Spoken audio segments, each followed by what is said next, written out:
گلگت بلتستان جو ہے ایک ہلی ٹیرین اس کا ہے اور ٹف ایریا ہے. لیز ہولڈر کے لیے ایک بڑا ایشو یہاں پہ ایکسیسز کا ہے اور انہیں کروڑوں روپے بعض دفعہ ایکسیسز کے اوپر لگانے پڑتے ہیں. بعض ڈپازٹس ایسے ہیں جو مین روڈس کے قریب ہیں، لیکن پھر بھی یہ ہے کہ لیز ہولڈر کو اپنے روڈس یہاں اسپیشلی بنانے پڑتے ہیں اور پھر بارشوں میں سلائڈز میں روڈس کا نقصان ہوتا ہے. لیکن دوسری طرف صرف اس کا مسئلہ نہیں ہے، بلکہ موسم گلگت بلتستان کا اکثر سرد موسم ہے. یہاں پہ مشینری اکثر کام نہیں کرتی، بعض دفعہ زیادہ ٹھنڈ ہونے کی وجہ سے لیبرس کے لیے مشکلات ہوتی ہیں. پھر سنو فالنگ یہاں پہ بہت زیادہ ہے. سنو فالنگ کی وجہ سے بہت سے ایریاز بعض 4 ماہ، بعض 6 ماہ، 8 ماہ تک بھی اینولی وہ کلوز رہتے ہیں.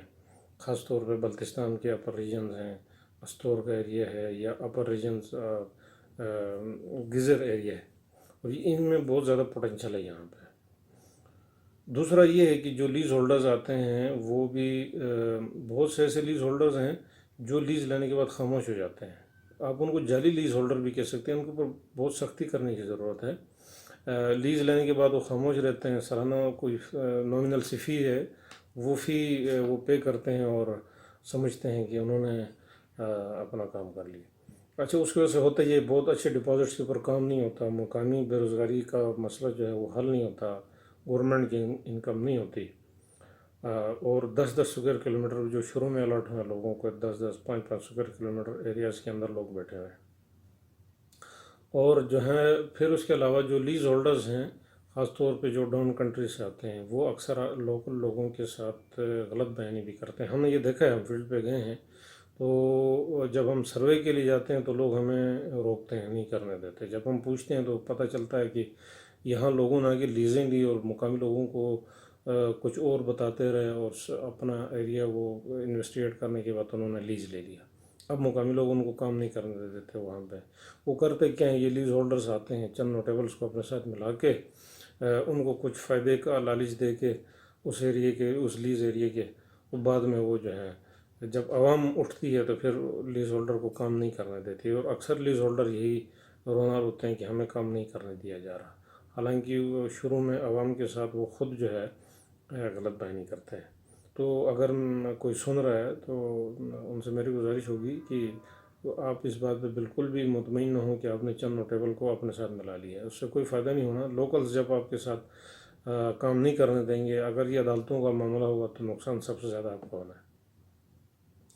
اس کے علاوہ ڈپارٹمنٹ کو اپنی استعداد کار بڑھانے کی ضرورت ہے، کیونکہ ڈپارٹمنٹ کے اندر کوئی مائننگ انجینئر نہیں ہے، جیولوسٹ کی کمی ہے. جو ہیں جیولوسٹ وہ ایڈمنسٹریٹو پوزیشنز پہ ہیں، ڈائریکٹر صاحب ہیں، اے ڈی صاحب ہیں، اسی طرح. تو اب وہ جو ٹیکنیکل لائن ہے جس کے اوپر انویسٹیگیٹ کرنا ہے، رپورٹس کو اسٹڈی کرنا ہے، جو جو جیولوسٹ ہیں، لیز ہولڈرس کے جیولوسٹ ہوتے ہیں، تو ان کے ساتھ ڈسکشن کرنا اور ٹیکنیکل پوزیشنز کو کلیئر کرنا. تو اس کے لیے مزید سٹاف کی میرے خیال میں ضرورت ہے ڈپارٹمنٹ کو، اور ایکسپیرینس بندوں کو لینے کی ضرورت ہے. فریش گریجویٹس کو لینے کا میرے خیال میں کوئی فائدہ نہیں ہے. ایکسپیرینس بندوں کو لیں. اگر قانونی مسائل ہیں کنٹریکٹ پہ لیں، ڈیپوٹیشن پہ لیں، کنسلٹنٹ کے اندر سے بندوں کو لیں کنٹریکٹ پہ، باقی صوبوں سے ڈیپوٹیشن پہ بندے لیں، اپنی استعداد کار بڑھائیں تاکہ جب آپ فریش بندوں کو بھی لیں تو ان کی ٹریننگ ہو جائے. اور اس کے علاوہ جو ہے لیز ہولڈرز کو بھی زور دینے کی ضرورت ہے کہ اکثر وہ ماہرین کو ہائر نہیں کرتے. مائننگ انجینئر نہیں ہوتا، جیولوجسٹ ان کے ساتھ نہیں ہوتے، پراپر سرویئر نہیں ہوتا، جس کی وجہ سے پھر بلاسٹنگ ٹیکنیکس جو ہے ماڈرن ٹیکنیکس بالکل یوز نہیں کرتے. وہ ظاہراً یہ سمجھتے ہیں کہ شاید ہم اپنا پیسہ بچا رہے ہیں. وہ اپنا پیسہ بچا نہیں رہے بلکہ نقصان بھی کر رہے ہیں اور قوم کا بھی نقصان کرتے ہیں. وہ جس ایریا میں کام کرتے ہیں 50% ریسورسز وہ ضائع کرتے ہیں، اوپن بلاسٹنگ کرتے ہیں، اس کے اندر 30% 40% وہ اٹھا لیتے ہیں اور 50-60% اس کو وہ ضائع کرتے ہیں. تو ظاہراً ان کو نظر نہیں آتا، لیکن اس محنت کے اندر وہ 100% رزلٹ بھی لے سکتے تھے. جیم سٹون کو بہت زیادہ ضائع کیا جا رہا ہے اس طرح. ایون گرینڈ ماربل کے اندر اوپن بلاسٹنگ کی جاتی ہے، 10 ٹن وہ وہاں سے ان کو صحیح اگر مٹیریل مل جاتا ہے تو وہ 40 ٹن اس وقت ضائع بھی کر رہے ہوتے ہیں سائڈ اوپن بلاسٹنگ میں، اور بہت دور سے وہ گراتے ہیں.